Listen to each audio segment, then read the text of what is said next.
Hey everyone, welcome back. You know how we're always diving into these fascinating ideas about life and love? Always searching for those golden nuggets of wisdom. Exactly. And today is no exception. Oh man, get ready because we're really going deep on this one. We're talking self-love and its impact on, well, every single relationship in our lives. That's a big one. It is, right? And you know me, I'm all about practical advice. So we're taking a cue from 40 Rules of Love, this book that's like a treasure trove of insights, and this one rule, Rule 18, really stopped me in my tracks. Get this. If you want to change the way others treat you, you should first change the way you treat yourself. Unless you learn to love yourself fully and sincerely, there is no way you can be loved. Once you achieve that stage, however, be thankful for every thorn that others might throw at you. It is a sign that you will soon be showered in roses. Whoa. It's a mouthful, but it's so profound when you really break it down. Right, like at first glance, it's almost paradoxical. Love yourself and then be thankful for the thorns. What do you make of that? Okay, so let's unpack this. First off, the whole love yourself first concept. It's everywhere these days, right? But it's more than just a catchy phrase. There's real psychological weight behind it. Think about it. If you're constantly running on empty, eating yourself up, neglecting your own needs, how can you possibly show up authentically and lovingly for anyone else? Right, you can't pour from an empty cup. Exactly. Self-love is the foundation. It's not selfish, it's essential. And that's where the science comes in. Our self-perception isn't just some internal thing, it radiates outward. It literally affects how others perceive and treat us. Okay, give us the science lowdown here. How does that actually work? Well, there's this fascinating study where researchers found that even simple things like confident body language, standing tall, making eye contact, can actually lead to more positive social interactions. People respond to that energy.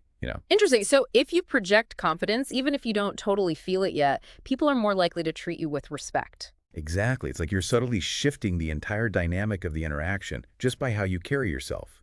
It's like that quote, "We accept the love we think we deserve."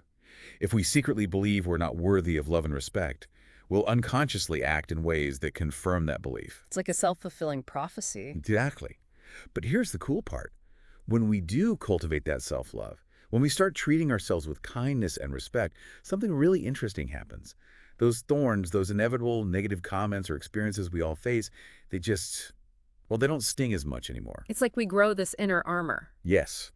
And not only that, but we're also more open to the roses, the genuine love, the appreciation, because we're not coming from a place of neediness. We can recognize the real deal when we see it. So powerful. Okay, I'm curious, what's an example of how this plays out in real life?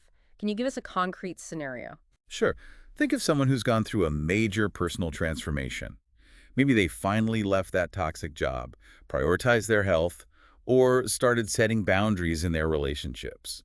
You often see this ripple effect where their relationships improve too. Yeah, totally. It's like they raise their own standards and suddenly their relationships have to rise to meet them. Exactly. And they attract people who are more aligned with this new, empowered version of themselves. It's like they're finally living in their true authenticity. Exactly. It's inspiring, really. It is. Now, for our listeners who are nodding along thinking, okay, I'm sold, but how do I actually do this? Where do I start? What's one tangible step they can take, like today, to start cultivating more self-love? It really can be as simple as paying attention to that inner voice. How are you talking to yourself? Are you being kind, compassionate, or are you your own worst critic? Just notice. And then next time you catch yourself being overly self-critical, try replacing that negative thought with something, anything you genuinely appreciate about yourself. Your sense of humor, your kindness, your awesome taste in podcasts. See, you get me, and I love that. Just start small, one thought, one act of self-kindness at a time. And you know what? It makes you wonder if we shift our perspective to see those thorns as opportunities for growth. Could we actually attract more roses into our lives? Could our perspective be that powerful? That's the real question, isn't it? Something to think about. And on that note, we'll leave you to ponder. Until next time. Bye for now.